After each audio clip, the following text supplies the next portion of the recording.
Thomas Lahnthaler, the one and only. Welcome back.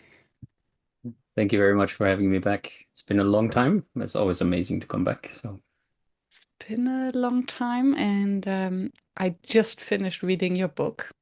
Um, the first read, I have to say. And so this is a never done before moment for me because usually I'm very proud of not preparing my podcast recordings and conversations. And for today's conversation, I did prepare. So I read your book. Um, and I'm very curious to just go through a conversation. I picked out a few sentences that kind of stood out to me, and then hoping that I hear your perspective and have a little bit of a conversation before jumping to the next one. There are ways too many to cover them all. Um, and before we are getting there, um, maybe you want to share what was your initial intention with the book? So when you started writing, what did you want to write about? And as you finished, what came out? so first and foremost, thank you for reading it. You're the first person that actually read it or heard about it outside my book coach and the person who did wonderful illustrations. Um, I don't really know. I actually didn't even think or wasn't even sure I wanted to write a book. It was, in a way, the first. I have to go back a bit in time because when I started sharing a bit more about my thoughts on facilitation and what I back then called facilitation hacks, I saw that there was a resonance, which surprised me, but which of course is always nice to know that it can spark conversations that people were interested in engaging. And I think it's really the comments that for Mm. me were more interested, even though people kept writing here and there, when I collecting them in a book. And then I almost felt like that. I think that was the first incentive in a way. Okay, people ask me to do this, so I might just want to do this. But you know me, and I know myself as well. Enough intent, unfortunately, even though I appreciate it. But for me, when I started writing, and I wrote a lot first. It was almost like I have written this already. So Mm. it's a bit like there was no inspiration. It was almost like, nah, I've shared that kind of. Didn't seem like I wanted to put that in a book because it's already in what's somehow my blog anyway on LinkedIn. Um, but then there was still something else going on. I felt that there was something going on, something sitting there. I personally went through a transition that we have spoken a lot in our repeated conversations in terms of where does my facilitation journey lead me? So what's Mm. next for me? And it felt somehow good to kind of take a look in the mirror and also these facilitation hacks. It was interesting because after a year, I went back to the first ones I wrote. I'm like, I'm not even sure I think this still. Of Um, course. so this is when it started, and I had, of course, the privilege to work with a fantastic book coach who will also be recognized in a few days when the book's out. But Jane Harjono, whom you also whom you also know. And she was very patient with me, but she helped me to find exactly what you asked me. So to come to the other end of it, what eventually I think it was pretty much last fall, when I had this epiphany in the sense of that what I want to write is actually, I don't want to have explanations in the book. So I don't want to kind of explain myself to people. I just want to share what I think because the book shouldn't be about me. The book should be about people and should be about the topic that has become more and more important for me in my facilitation practice, but also for when I work with others is the self-clarification, self-awareness, self-consciousness of who we are as facilitators. And I think, and I've observed, and I think we're not discussing this enough. People might be doing it to different degrees, but we're not talking about it enough. So that became ultimately my driver, and I went through the same process writing the book. This is also what somehow is in there with some of these sentences that you mentioned before and other things, but they should just really be stimuli for a conversation and not the ultimate truth or the only truth or the way to go. This is just a glimpse behind the curtain of what I think currently, which might change again in the future. Beautiful. Thank you. Yeah, and what really came through for me was the bottom line that facilitation is more of an art of self-exploration than the craft that we can learn.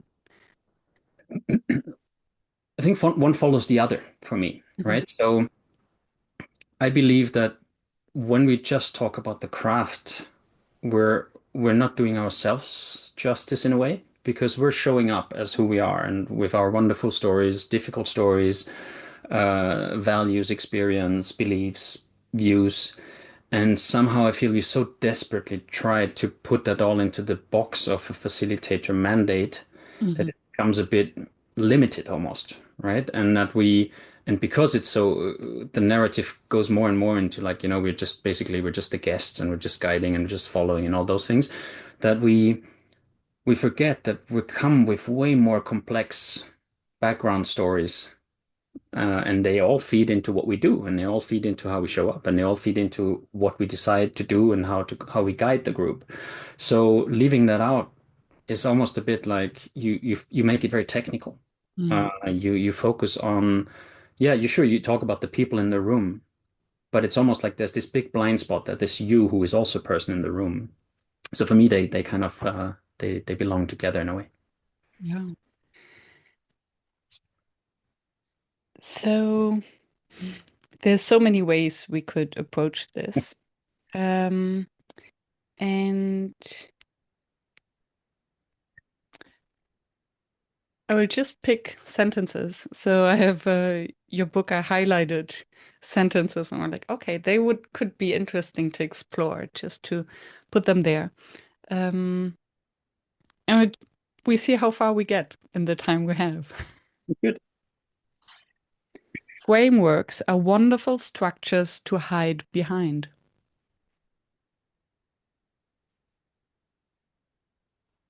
For me, it's difficult now to not bias people, right? Because of course the book is intended to create reactions in people without explaining too much. So I was a huge fan of frameworks like my whole career pretty much, because I find fascinating how people manage to put things together in very effective ways, um, that always lead to something that makes sense in the sequence that kind of seem to trigger things in people. The older I got, the more I started to play with frameworks in the sense that I took them rather as inspiration, than as really as how-to guides because framework consists of different elements. For me, it's comparable with a car or with a bike or anything else. So you can take it apart and you can switch other things in and so on. And that's what I find exciting too, because you're not necessarily changing the whole idea of the framework, but you almost like a cover song. Right? Mm, That's what I would describe it as. Cover song is also an appreciation of the original song. But what I also learned, and this is a bit where this sentence come from, is that it can be very easy. It can be a very easy way for me to meet a group. I'm very comfortable with one framework. I use it all the time. I feel safe. So that means back to what I've said earlier, I don't necessarily have to show up as myself. It's almost like I can use it as a safeguard because I know the method. The method always works. It's like everybody has their favorite tools and favorite exercises and stuff. And the same goes for frameworks. And for me, I've learned that I use frameworks more often when I'm not feeling safe in a group, mm, when I feel safe in a group. Because when I feel not safe in a group, this is in a way it gives me structure. It gives me kind of the path that I can go. It gives me something that I know how it works.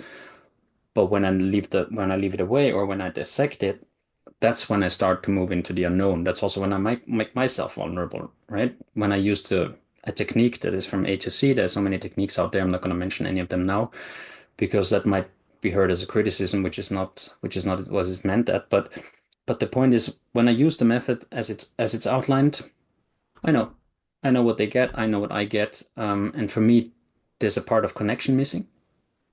I'm necessarily connecting because I'm focused on that path, and I am very well safeguarded. mm. That's how I felt anyway. So, yeah. How did it feel for you reading the sentence? There's a part of me that agrees that yes, a framework is a structure, and then we can go on autopilot.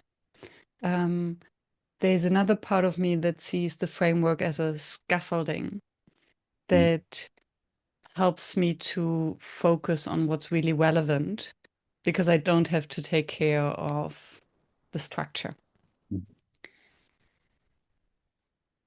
And then I think it can be a trap mm.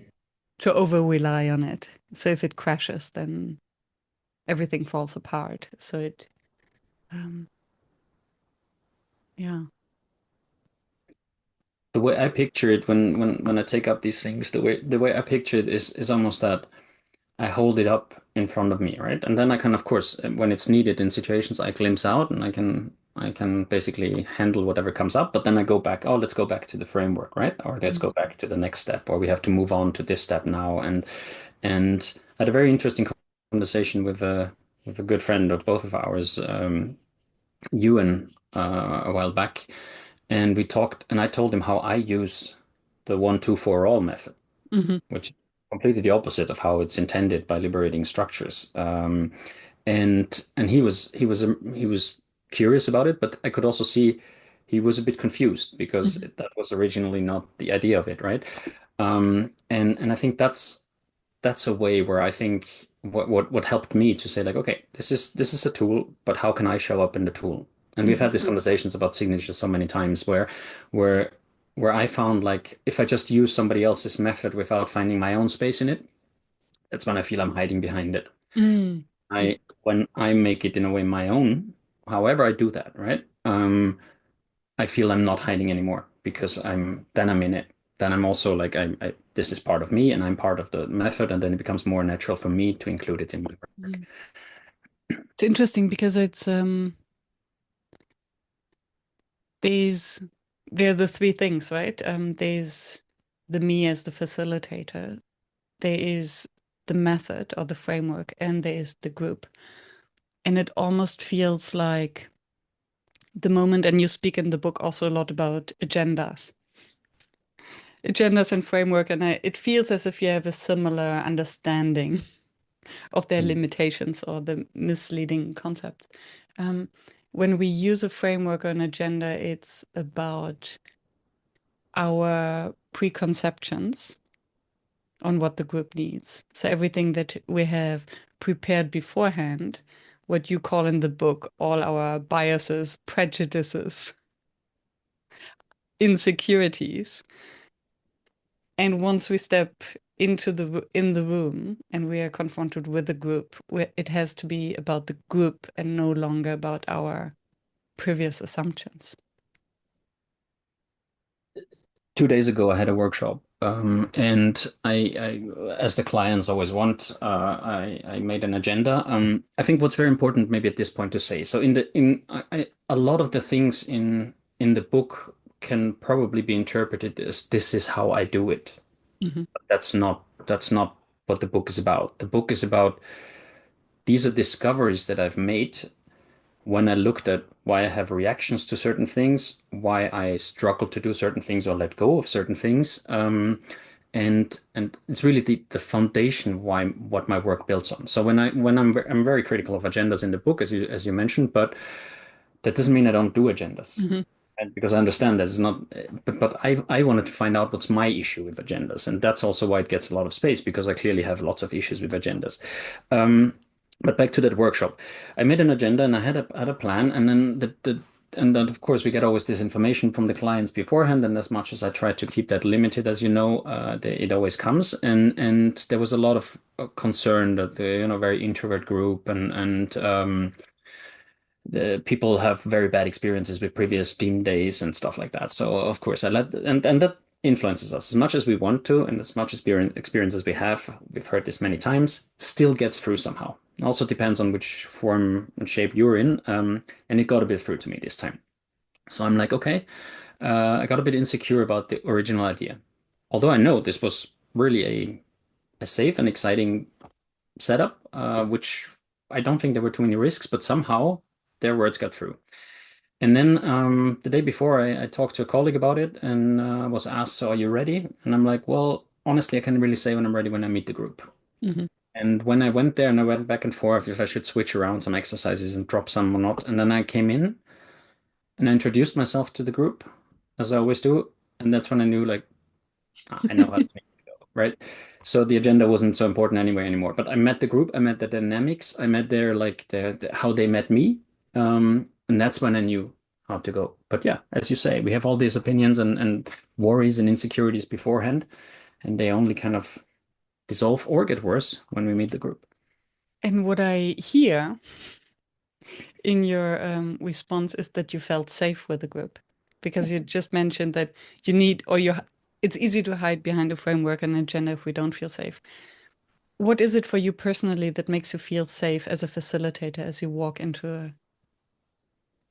Yeah, what makes me feel safe, and this is one of the crucial questions that I also pose to the readers in the book, is connection. And connection in the form, because for me there was a huge realization why I struggled so much with online facilitation for a long time, because I do not get the same sense of connection. So and we've worked together, so you've experienced this firsthand. I'm an over observer. So I just observe, right? This is just how I approach groups, and in the minute details is where I'm at home. And when I can do that, and when I'm in a space, that's when I feel safe. So I feel very safe mo in most spaces. But what makes me really feel safe, and that's actually the kind of maybe the core element to all of the elements that make me feel safe, is that I have a clear mandate. Mm, Because I was not when I was younger, I was quite extrovert when I went into groups.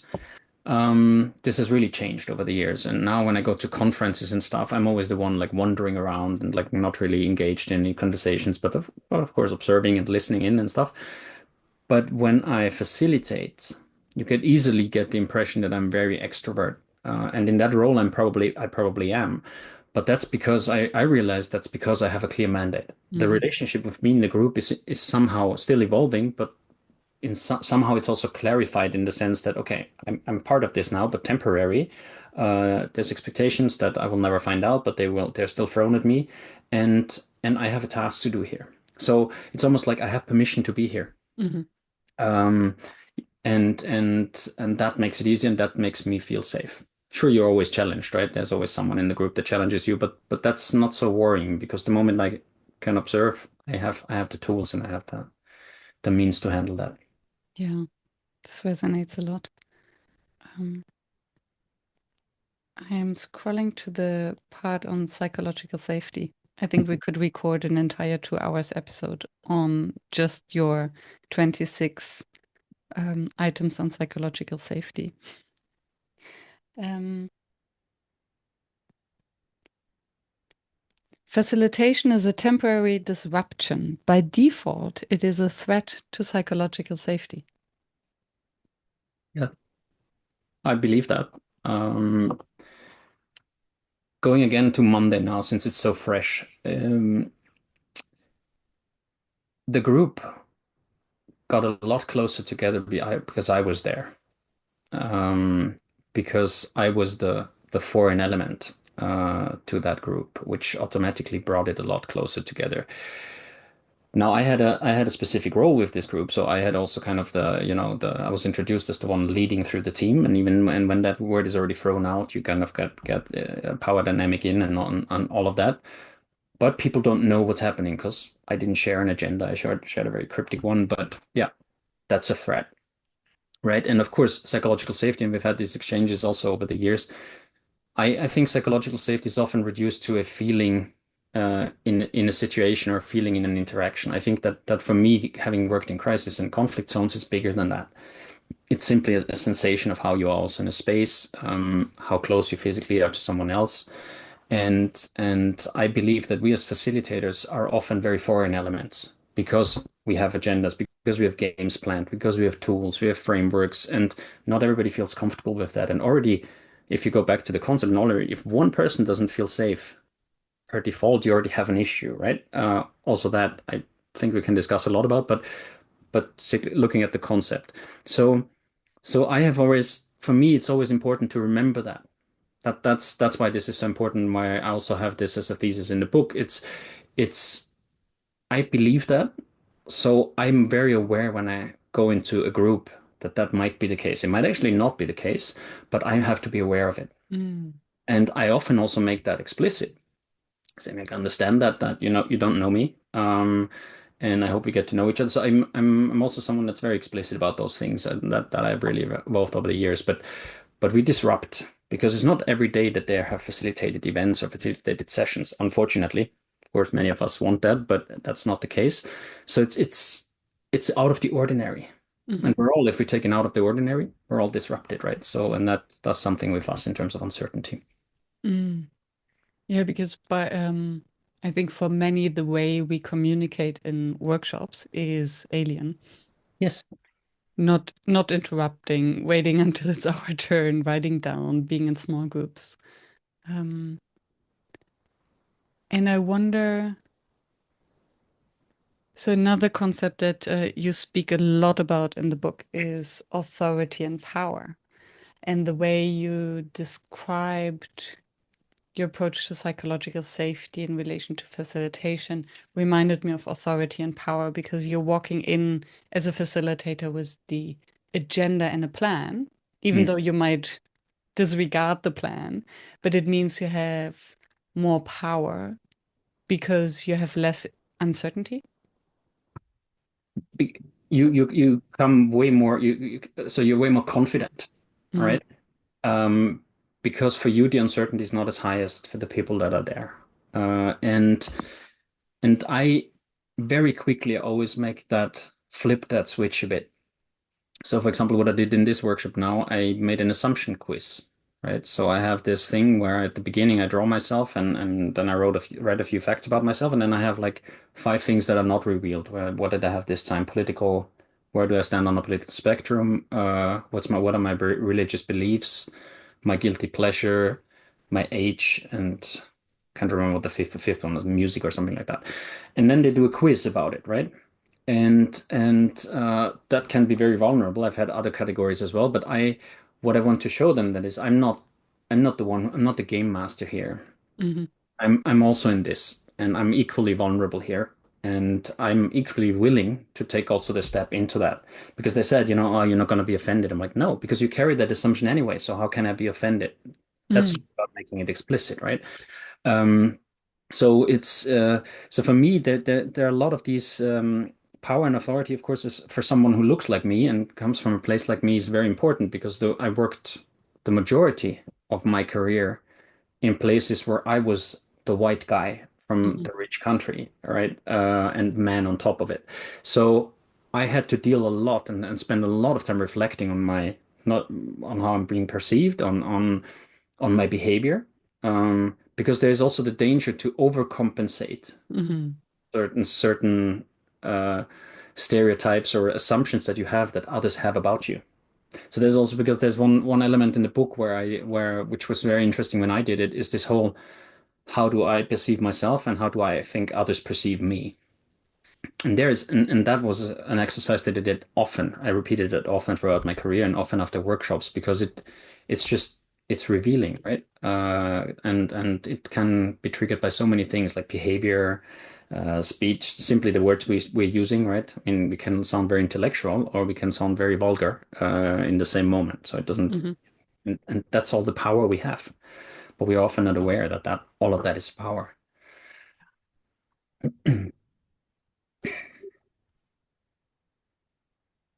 There was one part in the book, and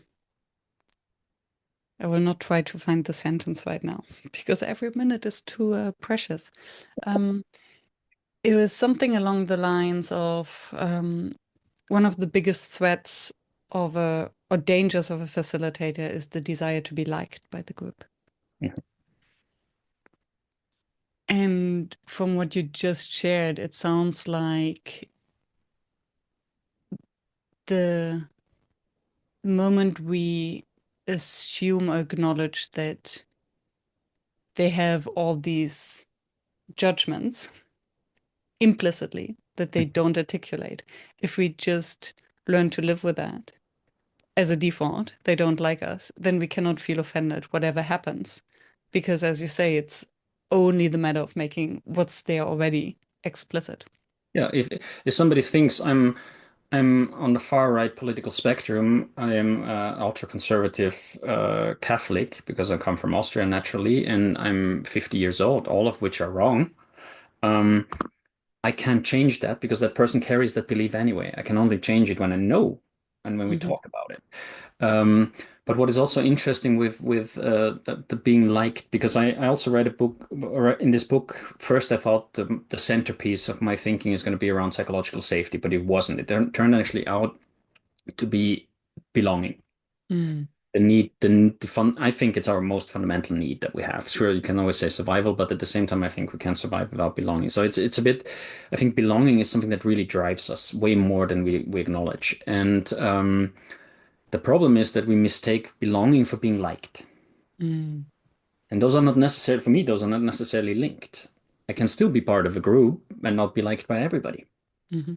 Um, but I can still identify and they can accept me as part of the group.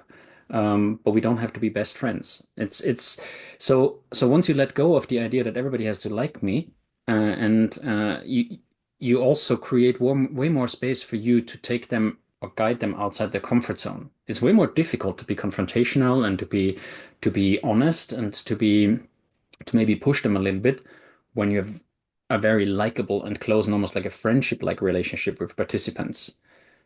We all know that it's difficult to tell our friends the truth sometimes, right? And so the closer you get, the more difficult you sometimes might be ending up in a situation where you can't do the things that might be necessary in a situation. So I think it's just important again to reflect like how important is it for me to be liked, or do I supplement being liked with things like belonging, Mm. connection, um, and where does it really like where are the differences for me and how does that show up in my work? Yeah. And I think that's such a confronting one.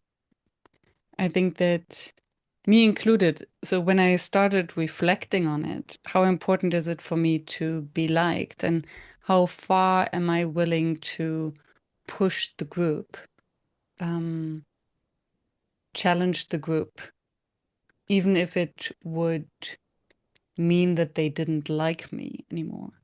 I really had to pause and to be really um, honest towards myself. And I think there's something to explore because it seems to be still important to me. And I can see the danger. And what I just, while listening to you, I came up with that I'm thinking of a manager, a parent, and a clown, where all three have authority, um, have respect, and must not necessarily try to be liked. Yes. I mean, I think those are great examples because also we want to be liked, but then we also take ourselves the liberty to take sometimes decisions that are not popular. Hmm. And that doesn't work together. So we can always do that with a smile, but it will not be popular. At least not for everyone anyway. Um, and and I think what's interesting is, and there's this episode that I also share in the book. Well, my episodes all stop at kind of the moment where I want people to think what they would have done. There's one episode where I lose it at the group, right at the end of it, and I really like I completely lose it. And that group didn't like me anymore. There was this. I wouldn't say the connection was completely broken, but the connection was purely reduced to a functional relationship. So Mm. we still have this half day, and we're gonna just do that. And in many ways, this was great because that last two-thirds of a day or whatever we had, that's when the work got done. Mm. That's when the conversations were honest. I stepped way over the line. There's no question about this. But I felt I was pushed by the leadership into that. I was abandoned by the leadership, right? And all of that. So, but I spoke. I said what nobody else said. Hmm. And of course, I made myself popular. But again, it brought the group closer together, and the topics were on the table. So, I took one for the team in that sense, even though I wasn't even part of the team as such.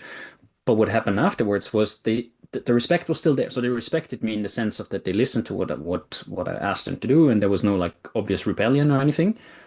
But there was no like warm goodbyes or Hmm. I was not even I wasn't called back or anything. I mean that was clear, but the work got done, and I think they made a lot of more progress in that last half day, a bit more than that, than they did in the 1.5 days before that. Hmm. I on this story in the book, and I love these stories. No, I love and I hate them because they are such cliffhangers. I'm like, no, you cannot keep. Don't let me hang in there. I want to know what happened next. Which is pretty much how you facilitate as well. So I just love the consistency of your book.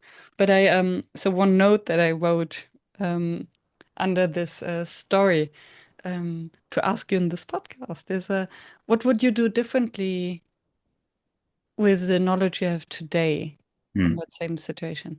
Um, I I I did really did a very honest reflection, and that in a way I wouldn't say this story followed me until when I wrote it in the book, but it followed me a few years after that. Because I couldn't make up my mind whether this was I would still stand by what I did in that sense, because in that moment that's what I felt. Um, but of course, it wasn't necessarily what I would say professional or anything. Might look different now. A few years ago, I would have said like it's not professional. Would So, you like to summarize it for those who haven't read your book yet? so, um, so what happened was there was a 2-day workshop. We were called in. The was the whole organization, not a very big one, about 50, not even 40, 50 people, something like that. I was doing it with a junior colleague, and we were asked to facilitate basically conversations around the topics that came out as key topics in that organizational survey that they did. Um, the problem was that there was one topic that came really high on all or low in all the ratings, which was the appreciation. And people just didn't feel appreciated by the leadership. Now I explained the way we work. You know how I work, right? I said like, I mean, we can take this, but I want to have the buy-in of the team that these are the topics that we want to work with. And so we started off that day that the leadership was on board with the plan that we had made. We started off with that's, for example, how I use the 1, 2, 4 all, right? I use it for collecting topics, and then kind of at the end we had like I think 5 topics that the people wanted to work with over those 1.5 days. None of them was appreciation. And I made it very clear at the beginning of the day, like, whenever there's something you're not happy with, like, please let us know. Write us a note. I could feel there was very little psychological safety in that team to begin with. But we followed, right? They kept saying like everything is fine, and I mean, I didn't trust my gut enough. That's one thing I would do different, because it wasn't fine, and I Mm. saw that. But I also, and this is of course something I would do very differently. I just before this workshop, not long before that, I had worked with a new method that I had learned. Speaking of frameworks and methods, um, and I thought that was a great method to use for this team. I learned that method requires way more psychological safety. It requires cultural aspects that in that culture where I was there when present. So, in short, that first day didn't go particularly well. But at the end of the day, everybody said this was a great day. People were happy. The leader was happy, and they were having like a drinks at the end of the day. And I was with my colleague. We were having dinner, and I said to her like, I don't. There's something off. Don't trust this. But we've given them 5 times the chance. You know how you justify it for yourself. But I said to the leader, to the CEO, and I said like, please ask around. Okay, and then the call came at quarter to 10 in the evening. It's a catastrophe. People hate it. We're not even discussing anything we should be discussing. So it was a completely different feedback than they gave me to my face, right? And they were basically saying like it's a horrible hire, and there's like what a failed investment and all those things. So and the leadership kind of went on their side, even though she had told me like an hour before how happy she was. And the next day I opened up again, and then this feedback came directly to me, and I From had the group. from the group, and also very harsh. And then I told them I'm going to step out of my facilitator mandate for a while, and I wanted to actually really just calm, share observations, but I was getting very emotional, and my colleague called it a thunder speech. I don't know how long I spoke, but I spoke basically and said like, I take everything that's related to the process we take back seriously. Whatever is the content, that's yours to fix. So, and I said that, of course, a lot harsher, more direct, and with a couple of swear words maybe mixed in. So what would you do differently? What I would do differently is, first of all, I was very this was almost like uh, was too arrogant.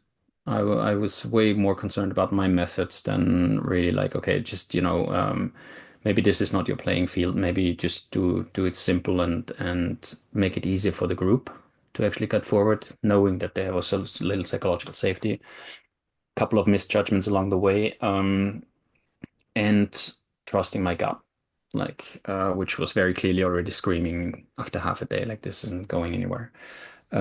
So finding and also connecting not only to leadership but more to the people during Mhm. the session, because I was very colored by the leaders who basically behaved exactly like the people criticized. They were not honest in that sense. So these are the things I would do differently. Thunder speech, that's I think the story is also called Just Human or Only Human or whatever. I think that I stand by that. It happened, taught me a lot. People got stuff done afterwards, so maybe it was maybe good for something. But of course, maybe it finds a spot in your book because it was probably not very professional. Thank you for sharing that. What somehow came to my mind because so what we talked before, this anecdote is the importance to be liked by a group, and how difficult it is to step into the space where to acknowledge that okay, the group doesn't like us. They might still respect us or see an authority in us, um, and we have to fill this role. And I was thinking, okay, how can I combine that? How can I link this with what I like to believe is that as a facilitator, I have to fall in love with the group. Mhm, And then actually, then I realized that it makes perfect sense. And it's a very unconditional love. mhm, That, okay, you don't have to like me back or love me back, but I'm still there in service to the group, and we'll speak about that. mhm. And it also came up with what many say about their families. I love them, although I don't like them very much. Yeah. What is also an interesting part here, and that is, I think, comes out also in my book here and there, is that I have an issue with the concept of group. Um, I think it's an overused umbrella term, because it takes away the nuances that I think are so essential for our work. Because when you say like you want to fall in love with the group, I think we could do a dissection what you actually fall in love with when you fall in love with, With the individuals. and the interplay or Yeah. so it's kind of the secret lies in the nuances there, and I think this is also what makes our profession so beautiful. And it's Um, yeah, sorry. no, go ahead. Thank you for pointing that out because I actually realized that I do not want to fall in love with the group. I do want to fall in love with every individual of the group. Because I think when I fall in love with a group, then there's a sort of expectation and for almost harmony. And there's an expectation of how the group is supposed to function together. When I fall in love with every individual, then I'm curious about their, and even if they are air quotes, the difficult people, I love them because they play a crucial role and they're contributing and revealing something about the group that I would not see otherwise. I think that distinction, right? So this is also something where very at the beginning when I started writing this book, this was one of the first triggers that I kept increasingly feeling when I read contributions on LinkedIn, and when I heard like these general advices, like it's all in the group, or the wisdom is in the group, and yeah, I see what people are trying to say, but I also think it takes away the beauty of why we do this, which is the individualism, which is the interplay. Because I know that people try to describe it with that term, but at the same time, I think there are a lot of fallacies because of that term. I think we making things seem too easy, while they are actually way more complicated. Like the example that you just brought, right? It's the every individual contributes, and every individual contributes to the dynamics that are happening. The difficult one, inverted commas, the introvert who doesn't say much, the extrovert who says something all the time, right? So they're all contributing, but what the interplay is what makes this interesting for us. Because if they were all in just sitting there alone by themselves, we wouldn't be able to do much. But because we see them reacting to each other, we see them taking the roles, we see them switching roles and so on. This is where the beauty lies, and this is also why I try to always refer to the participants rather and avoid the group Mm, as a term. love that. Without striving for active resistance from the participants, you won't design the most memorable experience. I think at another stage in the book it says that I believe that when the moment we have no resistance, or if we don't have any resistance, or anybody just by resistance I don't necessarily mean that they're pushing back, but like that can be just reactions, or it can be like a sense of discomfort, or any other reaction that is a bit against like that. Yay, let's do this, right? Um, I believe we're not moving in a zone that is uncomfortable. And I believe that facilitation, for it to have an impact, and I'm not even speaking about transformation at this stage, but for it to have an impact, be memorable, and for people to kind of take something with it afterwards, they need to remember it. They need to have an emotional engagement. And positively that can happen.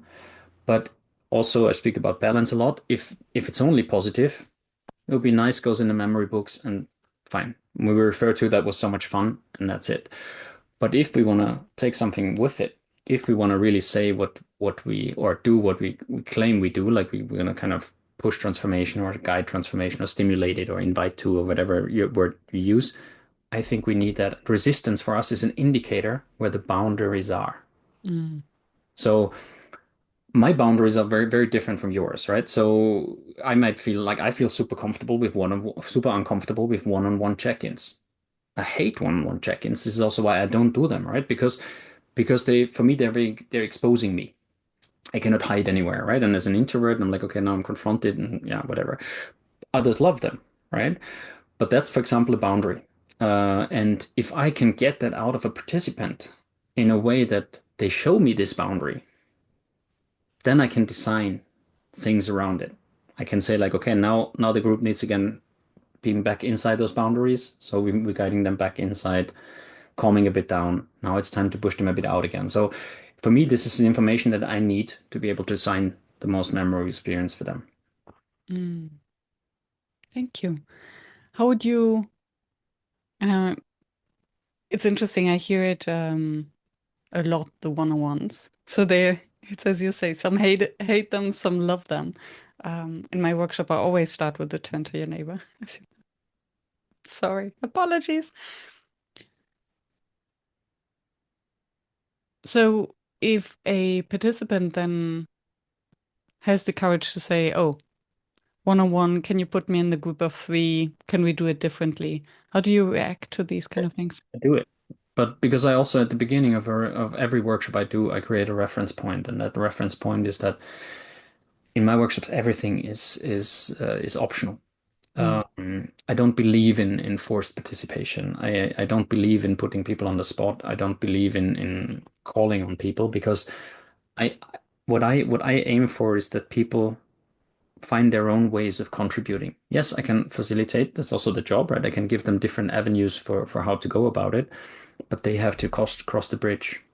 And um, and that reference point when it comes relevant, I also say this when I know I do something that can be very challenging or that I feel is very challenging. Sometimes it's just me, right? Sometimes it's mhm, just my own assumptions. I add it on. Remember, this is optional. But what I also observe Simply saying that makes people safer Hmm. because they know they have a choice, right? And this is also again from my other book where I wrote about this. What we don't like is not having a choice or the feeling we don't have a Hmm. choice. And by that, I give them a choice. And there's very few times. I think I can still count them on one hand where participants said they opt out of things that we did because sometimes they even said afterwards, like simply the fact that it could be optional made me already feel better. Yeah, because then it makes it safer to try if we know that we can still say, well, tried it, no need more. And it also shows I'm not imposing something on them, Hmm. right? It's like, yeah, sure, you can. I mean, there's also communication things, right? You can communicate it in a way that it sounds like you're imposing it, but Hmm. there's a lot of our own assumption flying around in that as well. Yeah, in the end, it shows almost the highest level of respect. Respect on the ownership and responsibility for them. So we respect them enough to trust that they can take their own decisions, even if they're opposed to our instructions. Yeah. Um, Yeah.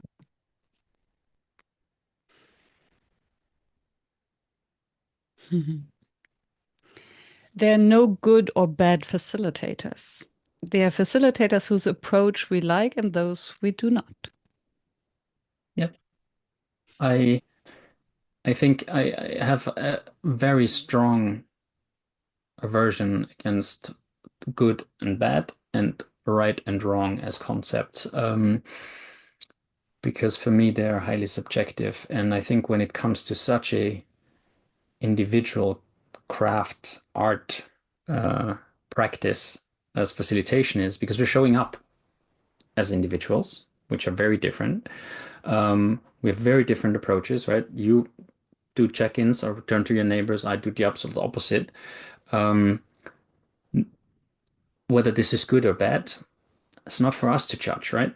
I Mhm. can only anyway judge it when I'm a participant, not when I'm another facilitator, but it's a completely different topic.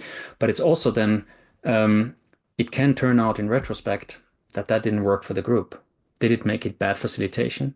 No, because the question is, what did you do afterwards? How did you handle the situation? How did you move forward? And bad facilitation in that sense can be a bad day, but it cannot be a general. I don't think it's a general judgment that's fair because we're not the ones facilitating, right? And I Mhm. see that very often, like, oh, bad facilitators do this and this and this. That's your opinion. Mhm. My opinion is not that the bad facilitator does this and this and this, right? Um, because maybe in one workshop, what the bad facilitator does is actually exactly what's needed. So there are these generalizations that I'm trying to work against here, and I think it's what I'm underlining is that it's subjective, and good and bad are really not general Mhm. categories as they're often put out there. And I find this, although I agree with the binary judgment of good and bad and how careful we have to be with it, I still see the danger or a risk in creating a space that is not intentionally held, where there is a lack of care, connection, curiosity. Mhm. And then I wonder, maybe it is exactly what the group needs. This can be pure coincidence. And there is a difference between walking into the space without an agenda, without a framework, being ready for emergence. And there's a and walking into a space with total judgment, overconfidence that we don't need to prepare. Mhm. And again, I would just move away from the categories good and bad. Hmm. I would just, as I said, like, you don't like these things. Um, as a participant, they might even go so far, yeah, this was bad for me. I didn't like that, or was a bad facilitator. But then again, we don't know the backstory of the facilitators very often. We don't know what they're briefed with. So there's so many factors that come into this, which I find where I find that when we use these terms, it's almost too limiting. Hmm. I've been a bad facilitator for my own, like, many times in my career. Others didn't agree. some did agree, right? So it's this, it's again, it's so colored by our individual, because at the same time, turn it around and say like, um, being categorized as a good facilitator, which you have been often, which I have also had the privilege to be categorized at. I find that very tricky because I don't know if I'm going to be a good facilitator in my next Mm. facilitation, right? So it's almost like you create an expectation that this is such a great facilitator, and then like, okay, I'm coming into this group and it really doesn't work. Does that make me a worse facilitator or not? So, these elements. So that's why I think it's just a bit more of dissecting it Mm. deeper. So like we are doing right now into what is it that I put into these categories? Yeah. And what comes up for me is one very one very painful memory that will I will share in a second, where I've clearly been a bad facilitator for the group, and maybe myself, and that there's so many nuances to what facilitation is. I think in one of your, I don't know whether it was a LinkedIn post or or in the book, that everyone has facilitated at some point in their life or has been a facilitator at some point in their life. And not every facilitation happens in a workshop or a meeting. Um, so then the good or bad depends on the group, the context, um, the mandate. Adding one thing to that, which is always an interesting discussion, and I had a lot of resistance when I wrote about that a while back on LinkedIn, that I believe when we don't achieve the results or whatever we set out to do in a workshop doesn't make it bad facilitation, right? Because something could have happened in that room that needed to be handled, that we needed to take care of in terms of dynamics, which made that goal or the goals anyway irrelevant, not only irrelevant, but also not achievable anymore. But we as facilitators had to handle the situation in the room. And I see a lot of our peers who make their success dependent on how the session Hmm. ended. And there I'm fundamentally different, because my view goes on the success lies in how I handled the group dynamic. Sure, Hmm. this is always if this comes out, it's great. But if I understand as a facilitator, there's another priority here, because I can also guide a group to that result without them having any safety. But Hmm. this is the downside to it. Hmm. So, so for me, this is my priority lies with the dynamics that happen in the group rather than the result, and I'm ready to justify that also to then the people who paid me. But I know that there's a lot of people who do see it differently. So I'm curious if they pick up my book, how they will reflect on their own Yeah. uh, mental models that lie underneath this. Yeah. I think listening to you, what came up for me is they're rookie mistakes. That, okay, a group is in a conversation, there's something that emerges, and an experienced facilitator would immediately catch that and dig deeper, while a beginner facilitator might overlook that and continue with the process. Mhm. That's why I think it's good for beginning facilitators to have this process and framework, because worst case, they just achieve whatever needs to be achieved. But for me, what makes, and I will use the word bad facilitation, is if we put, if the facilitator puts their own interest and agenda before the one of the group. Mhm. Going back to the example I shared earlier, right? I realized that this was part of the issue, that 2 day thing that went Hmm. wrong, shared about earlier. That I had my own hidden agenda that I wasn't aware of, and that interfered with me really paying enough attention to the group. Now I wasn't alone, right? I had a peer, but she was a junior and she did not challenge me exactly on that because it wasn't her specialty to be a facilitator. So she didn't kind of really push me on that either.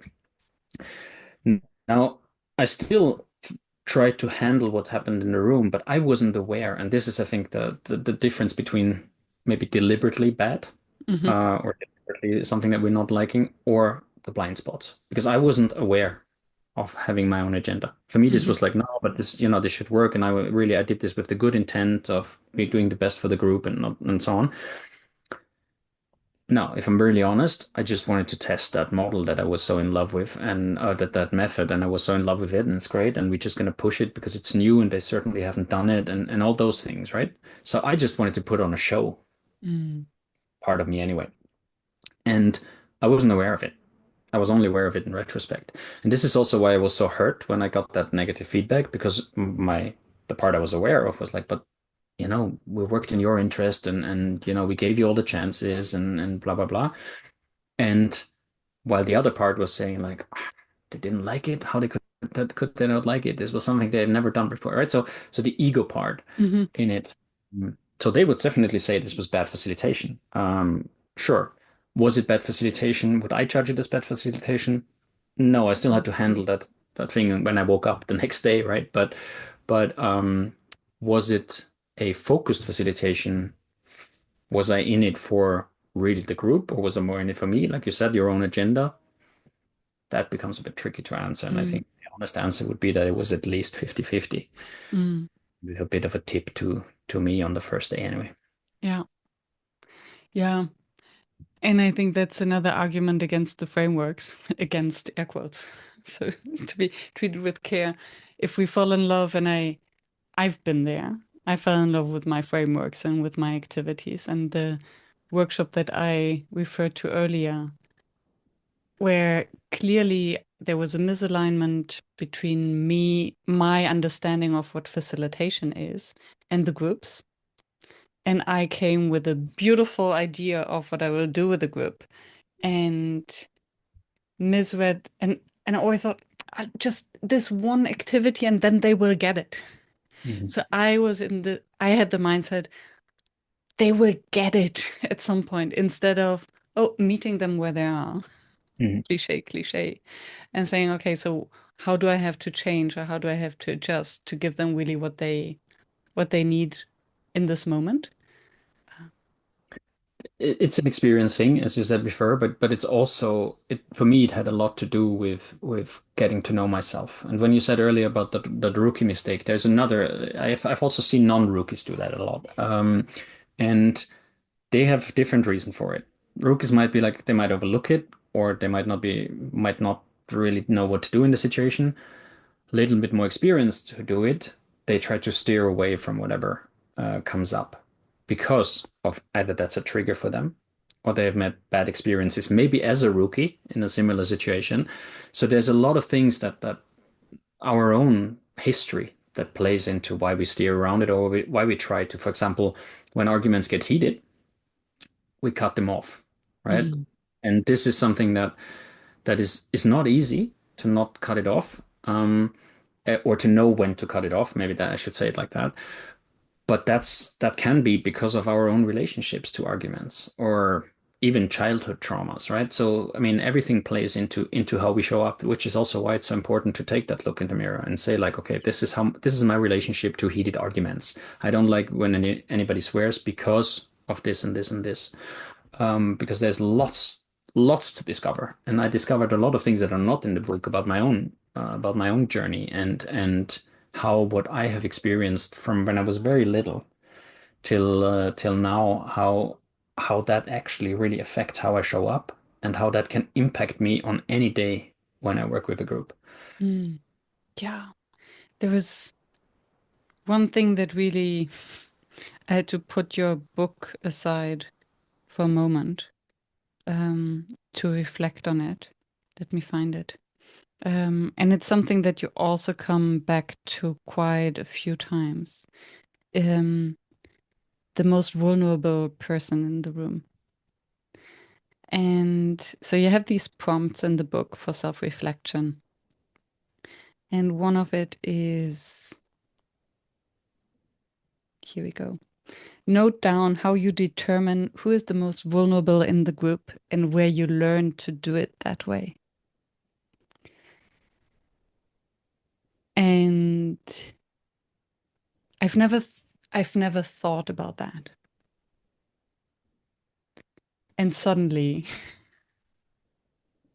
It was as if there was a kind of, how do you call these huge lighters in a stadium was Hmm. on my blind spot. Because I always somehow it's one of those things where I believe everyone must have the same assumption about who a vulnerable person is as I do. Hmm. And so I went back to my family experiences, thinking that the most vulnerable person is the quiet one. Hmm. And then suddenly I asked myself, what if the most vulnerable person was actually the most outspoken one? And it made me change how I look at my family suddenly, and also questioned how I would, what would be the impact on how I treat groups. Thank you for sharing that. I mean, there is for me this was a lot of or realization because I had also here very strong reactions to when I read about we're doing this for the most vulnerable, and again it becomes almost like this umbrella term. Like what does it mean? Like we are vulnerable as facilitators. Everybody's vulnerable in their own sense, but we try to kind of look for the most vulnerable. First of all, I find that categorization very difficult, right? Because we are, it, I think we're claiming power that is not necessarily part of our mandate. That's at least what I think. But it's also at the same time, we cannot, as much as we try, we cannot get rid of our biases because what's the consequence if we don't look at our bias, we have to look the other way. So it doesn't become more right or just if we let go of our biases, because for us, these people are the most vulnerable, whoever it is, right? Whatever categories we apply to that or criteria. And if we let go of them, how can we then determine who is the most vulnerable? So we kind of we lose a little bit our anchor because we also need that maybe. But also here again, it's very, very important, I think, to be aware of it. What does it mean for us to be the most vulnerable? I read a lot of posts around that topic, and for me, from the outset, there's often a lot of connections to the people who write it with the group that they describe as the most vulnerable. Some of them I Mm. also know more personally, so I know the backstories, right? So I can see these connections. And it becomes very difficult because I don't want to challenge people on that, right? Are they the most vulnerable or not? Maybe they are, maybe they're not. But if you let go of finding the most vulnerable and just have a starting point and saying like everybody's vulnerable, I just need to find out how. It Mm. completely changes. It changes something because you all of a sudden you see everybody. You don't see like this against that. You see everybody contributes here, and where is their vulnerability and It, how are they showing it? Because extroverts, as you say, can easily say, "Oh, but they're not vulnerable." I know very well from my work how vulnerable I can make extroverts in just 10 seconds. So, yeah, yeah. I I love that. What came to my mind is the distinction between two questions: how vulnerable are you, as opposed to how are you vulnerable? hmm, like that. And and I think the two thoughts crossed my mind. One is maybe you need a warning for your book that it's not for beginner facilitator because it can be very destabilizing. Hmm. Um, Questioning too early all the scaffolding, and not knowing what to remove and what to replace it by. Um, and the vulnerability one, I think, is a tough one because how, to what extent is the outspokenness, the aggressiveness, just another form of vulnerability, of masking, of the hurt tiger, Hmm. Okay. or the dog that barks but might not bite. Yeah. Um, and then on the opposite side, and I think that's my family story, kind of seeing it suddenly is the most quiet person being actually the most stoic, not vulnerable at all. You do your shit. Mm. I cannot be bothered, which has nothing to do with vulnerability, but rather the opposite with strength, that we often overlook because we're projecting our interpretation, our biases on this person who might look, air quotes, vulnerable for whatever measures we have. And the irony with that topic is, to build on what you've just said, is that by making by empowering or trying to empower people or making people less vulnerable, maybe that I should, or help them to get less vulnerable. This is probably how Hmm. I put it. We have to make others more vulnerable. Hmm. Hmm. So it's by default. It doesn't mean that we can all empower everybody, because that then the situation keeps stable, right? So you have to, and often as facilitators, we subconsciously, or basically because of our assumptions, try to flip what makes them safe or maybe less vulnerable or feel less vulnerable into something way more vulnerable. If we shut an extrovert up, maybe they're all of a sudden way more vulnerable Hmm. than they were when they could speak, and vice versa with introverts, right? So this is also why I said earlier, like, people need to find their own ways out. I lay the gateways in my work, and if they cross the bridge, then they cross the bridge. If they want to be vulnerable, they will be vulnerable, right? But there's also these two different categories, maybe to as a final thought to this. One is the assigned vulnerability, which we like, okay, this person is a vulnerable category. Yeah, that can also be self-assigned. And that's often the labels that come in, right? Now, again, I know that I make myself now, of course, easily attacked because I'm categorized as a not so vulnerable person just simply by the way who I am. But nobody knows my backstory. You know my backstory, and my backstory is a highly vulnerable one. And I grew up like deep working class, and I was trained to not be vulnerable. We don't do this. We just put our heads down and then we move on. We don't celebrate successes. We take all the failures on us, but we don't celebrate successes, and we never stick our head up because we're not worth it. So, and that's a backpack that follows me still, right? So we must never assume nobody's ever vulnerable. And the second category is then the felt vulnerability. Like what do I really feel? And how does actually vulnerability translate into maybe something else? Bravery, Hmm. daring, growth, right? Um, so not to get stuck in like, okay, I feel highly vulnerable now. Like I feel very vulnerable now with this book coming out. Hmm.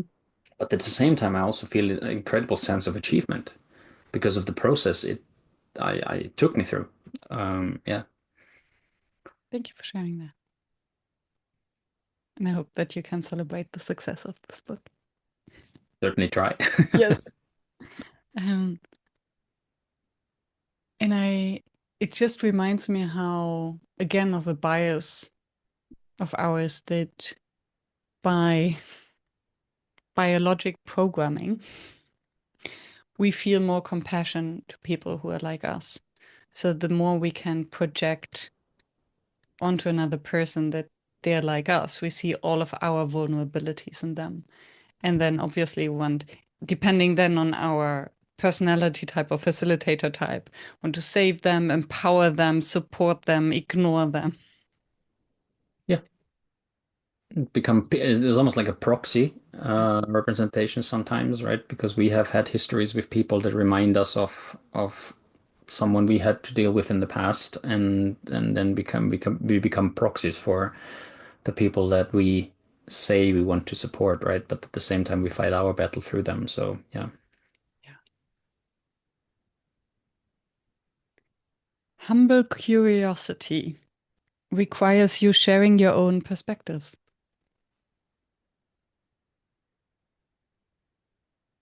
I believe that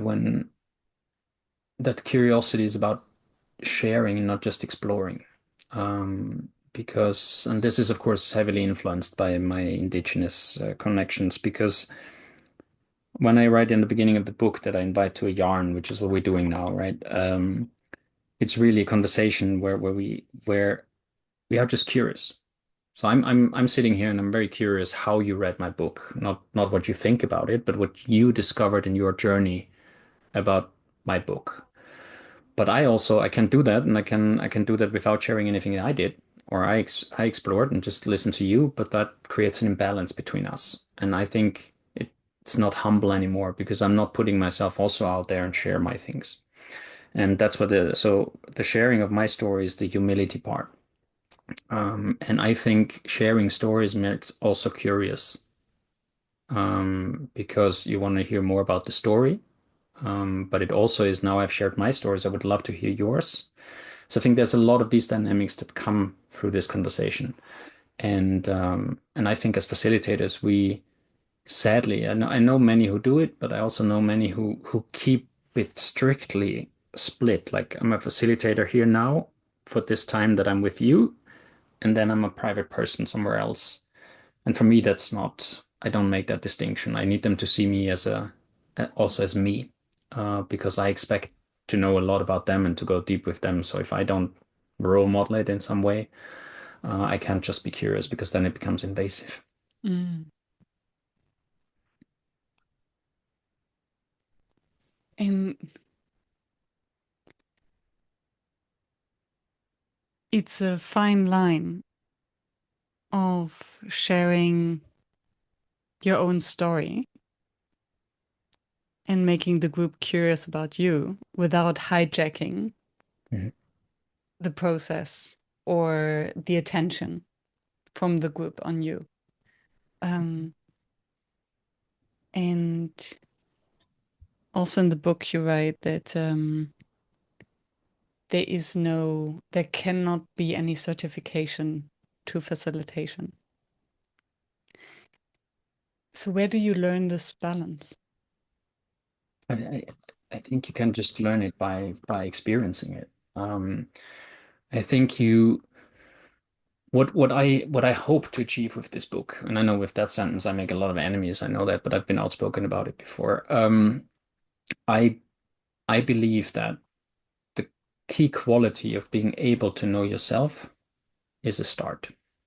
Because once you know yourself, you know what you need, you know what makes you feel safe, you know your blind spots, and you will never be done with that, right? But just the skill that also needs practice. Self-awareness is for me a skill that needs practice. And after every workshop, after every preparation for every workshop, this is what we should be doing. Mm. Just a short check-in. We can do that with somebody else, right? But then again, there's a bit of a projection issue there as well. And I think that's where it starts. Because we will notice after a while, we will get better at noticing we're out of balance. And then we will be we will be quicker to find out what put us out of balance. And the skill of like, when is it too much? When is it too little? That's something where you will have to learn how you feel comfortable, because some people are great storytellers and you could listen to them 20 minutes without having the feeling that they hijack anything. Others, you listen to 2 minutes and you feel like, okay, this is not going to go anywhere. I don't want to hear anything about this anymore because it's just about them, right? So everybody's unique here as well. And some people don't like to tell their stories. They just like to tell jokes or facts or make references or so it's not really all about like I'm exposing myself here completely, but it's showing up as more than just the head of the facilitator and as a Mm. yeah. Which there are many things um, to discuss about that.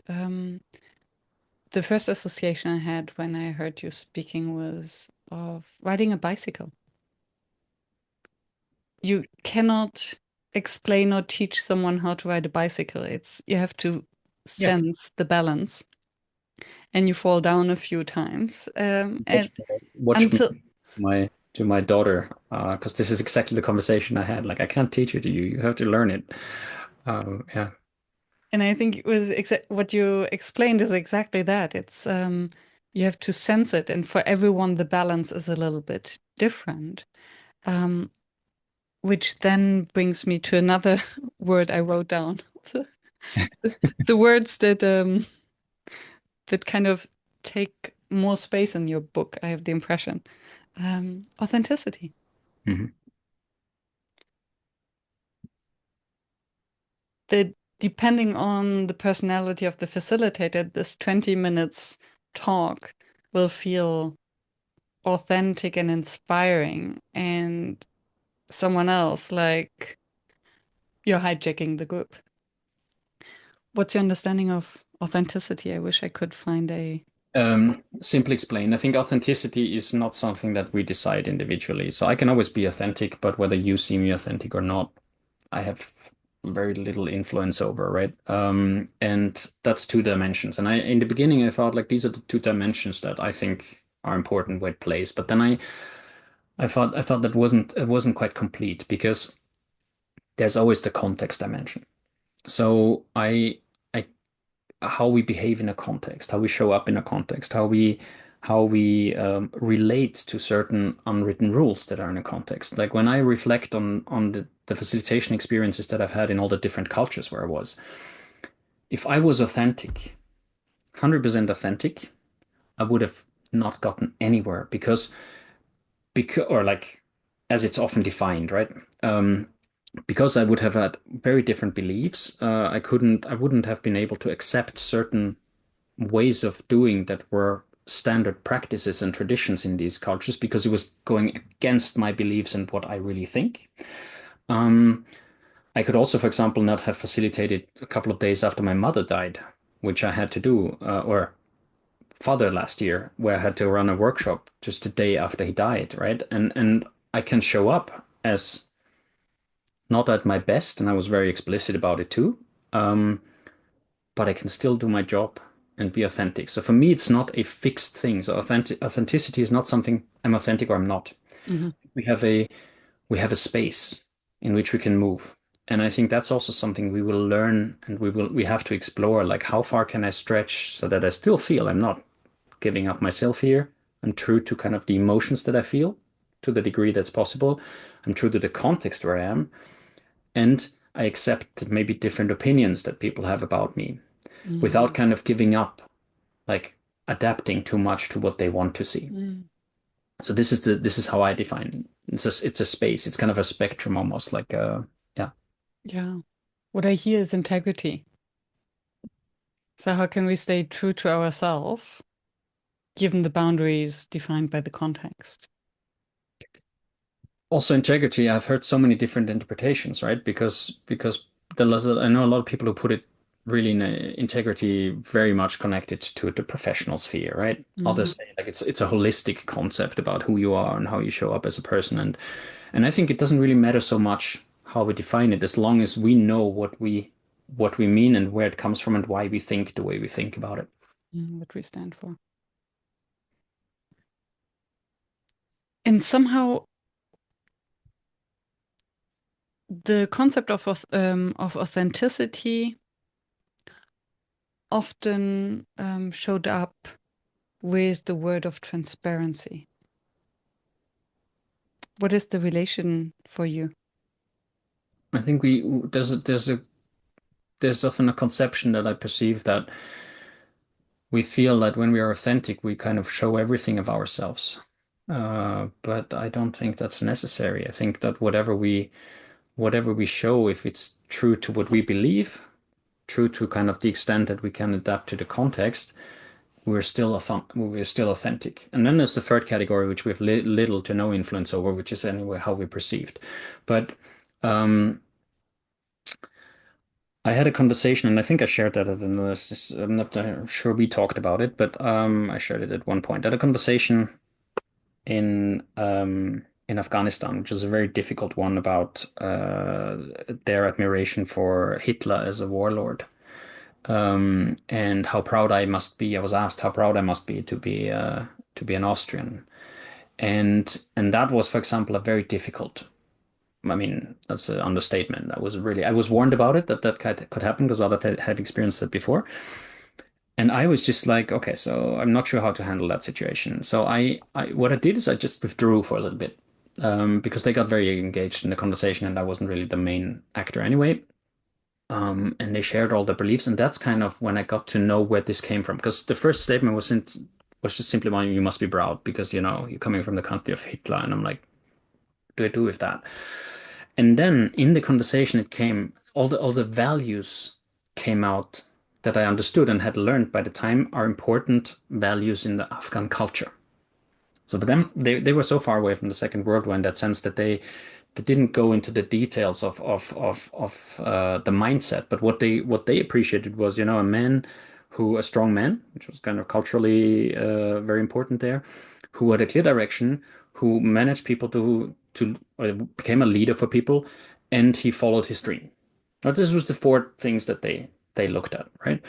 And this gave me an option uh, to find a connection in the sense like I hear what you put into this, but here's another story, right? Here's the story how it's told where I'm coming from.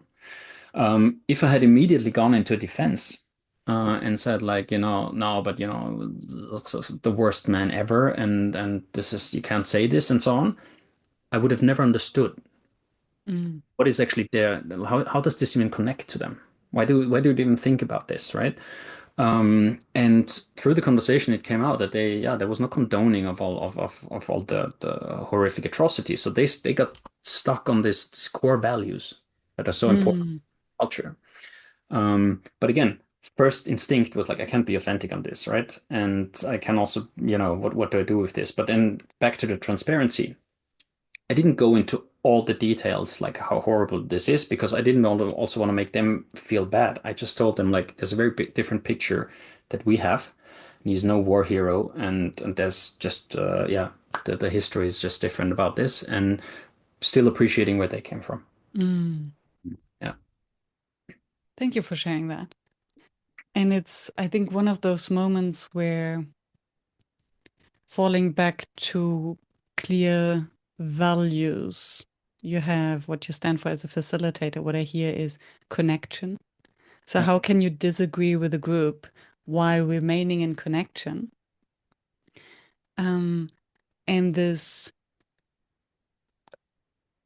ownership on the group and your role as a facilitator, as opposed to, oh, let me teach you something. Here's something that you don't know about history. Luckily, I'm here to clarify because you didn't have the mandate to be there as a history teacher.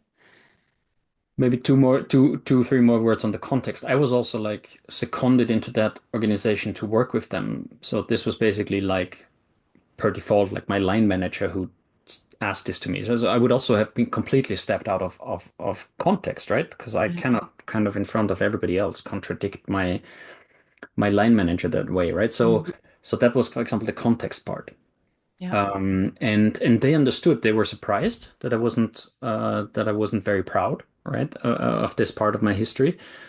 But because of the conversation, they understood. They were very surprised. And so their perception was also that I was authentic in it, right? Mhm.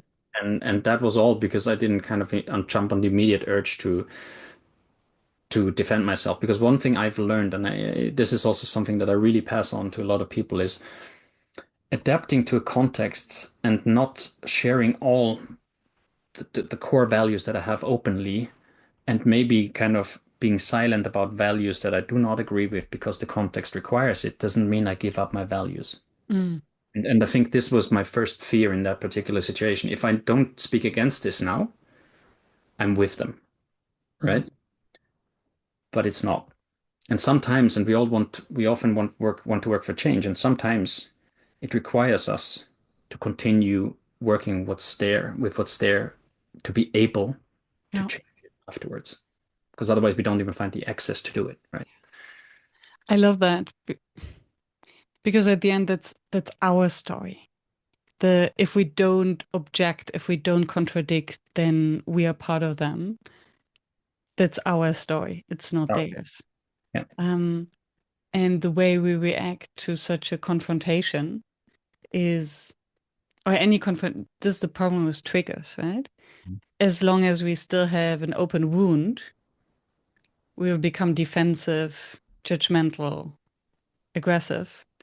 When it's a scar, we Yeah. can take a step back and like, oh, that's an interesting perspective you have. That's different from my own. Tell me more. Yeah. Um, and and this is going back to the yarns, right? Because I can take from that conversation whatever I choose to take from it. Hmm. I can take nothing if I don't want to. Now I know they have an admiration for Hitler. Fine. I also know why that's the case. Fine. I can take that with me and say like, oh, I add that to my reality, whatever they said, or not. It was just a conversation. And this is in a way taking back ownership over your story. Because I shape my reality with whatever I pick and choose Mm, from others, plus from what I bring. And that we can only, and I think that only, or that works best, I think, if we share the stories, if we're not trying to convince each other, because then we very quickly go into defense. But if we share, just like, yeah, okay, you have a story, I have a story, like we've been doing for the past 1.5 hours. So we share our perspectives, but it's not about, I'm not trying to convince you of anything, and you're not trying to convince me of anything. And there's so many things that you've said where I'm like, oh yeah, that's a beautiful nuance to the thought that I had, which already expanded my reality, which I take with me, right? Um, and other thoughts they stay with you because I'm like, yeah, I see them. I can see where you're coming from. From where I'm coming from, they do not necessarily fit into that picture. But that doesn't make them wrong, or it doesn't make them bad, or it doesn't make them worse than anything I think. It's just a different part of the same picture we're looking at. yeah. And I think that's something that many indigenous societies or cultures have are much better at. The concept of it's not about on whose side we are or what's right or what's wrong.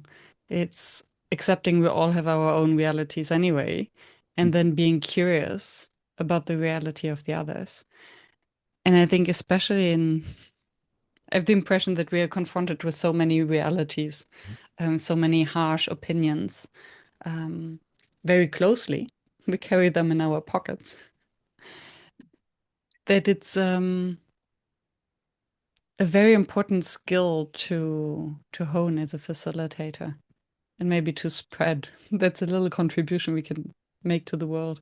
This is also the space that at least I'm trying to create where these realities can coexist. Mhm. Because one thing is like, let's merge all realities into one reality and then we walk out of the room, right? My guess is not everybody will be happy with that because it's also, why should my reality be merged into another one? That's giving up autonomy and ownership over my reality. I can still keep my reality, right? And I think that's the beauty, is that you don't create parallel, but you create like a big picture that has space for all the realities, Mm. where you accept, like, I don't, that part of the picture is not necessarily mine. Here, this is what I believe, but I see that you see it that way, because that helps me to engage with you because I know where you're coming from. Like, back to the Afghans, I understand the value hierarchy that they have, which is fundamentally different to the value hierarchy that I or we have in that sense. And but I understand it. It Mhm. makes so much more sense also for later activities, for cooperation, for interactions, because I know where their values lie. And I know what will be important for them if we wanted to do change, if we wanted to transform anything, if we wanted to do anything new, you name it. But had I not found out about that, Yeah. then things wouldn't have been possible. The image that comes to my mind, and I'm missing the word, I'm sure you have that. The thing you look through that looks almost like binoculars, but then you turn it and you have all these little Uh, pieces of glass. Kaleidoscope, or is that? Kaleidoscope, Yeah. yes, where we have all these different realities, all these different pieces. And depending on how we turn it, we see a different image and they fit together differently. And there's not the one image that we are trying to create or that is the correct one. Um, Like that. It's a beautiful metaphor. Yeah. Yeah. Looking at the time, I think I have time maybe for one more sentence. Oh, explanations are distractions from the essential message. Yeah. Um, I've noticed this a lot on my LinkedIn conversations. This actually is rooted over the for the this is a result of the past 2.5 years intensively posting on LinkedIn, because ultimately it was usually about a sentence that either was written on my whiteboard or was kind of heading my post, and you might know that, might have experienced that yourself. But what happened sometimes, or fairly frequently at one point in the comments, was that people dissected my explanation of it. And then we became completely sidetracked because this is not what I wanted to say. What I wanted to say is that first sentence. This was the key message. And then I explained it the way it works in my head. And then people went in like agreeing, disagreeing with however I had explained it, right? Mm-hmm. And then it was very difficult to get back to the core message. And also when I facilitate, for example, I try to avoid uh I let people usually or invite people usually to kind of to to say one or two sentences what they want to say, but don't explain how they got to this. Because that's when I got to get a pure reaction on the other side, and that's where we're not where the risk of like diving off into, oh, but what you how you explained this isn't correct or whatever, you reduce that. Plus, you get actually what you really want to say across, and you help the people, or you kind of you almost like you push the people to focus on what they really want to say. Because this is the other thing, right? For us becomes a distraction. Like if I have lots of space to explain, like if I had explained in the book, and I still have those first texts, because what you read in the book now, they're dissections of texts and texts and texts where I explained it. But then at one point I wrote this, and then I said also to Jane in a conversation, is like I have the feeling I'm justifying myself, Mm. and I don't want to. This is just like I don't need to, right? We can do this in a conversation afterwards. But when I write this long explanation, people are going, "Oh, what you write here, that's not true," right? So the key is the first sentence, not anything else. I love that. And I must say that I found lots of inspiration from from the way you're writing now your LinkedIn posts for my own. So I always had the ambition to explain where I'm coming from and maybe where the ideas are coming from, and then I realized becoming so complex. And also what I realized is the less I explain, the more interaction there is. And I think that's something that I definitely learned from you, how to facilitate a conversation on LinkedIn by choosing the right prompt. I'm glad, and I'm happy to hear that's the effect. I mean, I said this initially. I think that this book is a lot of the results of the conversations because I found the conversations really enriching. Right? I had to overlook the I agree or disagree because it's not so important for me. But the thing is, like, people really opened up and went really into this, like, why and share their own stories. And that, of course, is that I take as a huge compliment, given that it's a public platform, and it's not. And there were really, I remember there were comments that were deeply personal. In and there were not direct messages, but that's just beautiful to see. And I see now also in your posts are very different, and they leave so much space to explore because not they're not answers. You work a lot with questions, you always have, but now it's you also have these cliffhangers, right? Because you Mm, said that initially, but you have them way more camouflaged, but they're also there. And this is what makes people engage, and this is what makes people share, and out of that conversation, new things grow and new ideas and thoughts mm. come. And again, it is a very fine line between creating a cliffhanger and hence stimulating autonomy, ownership, curiosity, as opposed to creating confusion. Mhm. And then participants discussing, okay, so, oh, there was no explanation. What did he mean? What are we supposed to do? What is right? What is wrong? And I think I write that at one point. For me, a helpful distinction for that is it's important to tell the participants what they need Mm, to. They need to be clear on what they need to do. They don't need to be clear on why they need to do it, because that's something mm, that is for them to explore, right? Because also I've learned that especially the way I work, right? If I tell them already beforehand why we're doing this, their mind goes that direction, and that's the only direction they will explore. But I've learned that when I leave it out and just say like we're doing this now, so please, I invite you to that and that, they will always ask why we're doing this. And I was like, And then my famous sentence comes, like the instructions are followed through and complete. But what happens afterwards, right? I can always say afterwards my intention if I want to, but I also notice that that's for me always so surprising where their minds go. Because I had my idea where this is going to go and why we're doing this, but they often have very different connections because of their stories, because of the working relationships they have, the experiences that they come with. And I think that that can be a loss if we prime it. Yeah.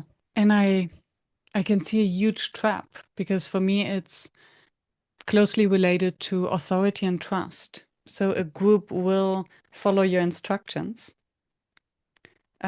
without understanding the why, trusting that you have thought it through, and it will make sense. If there's the slightest doubt, Mhm.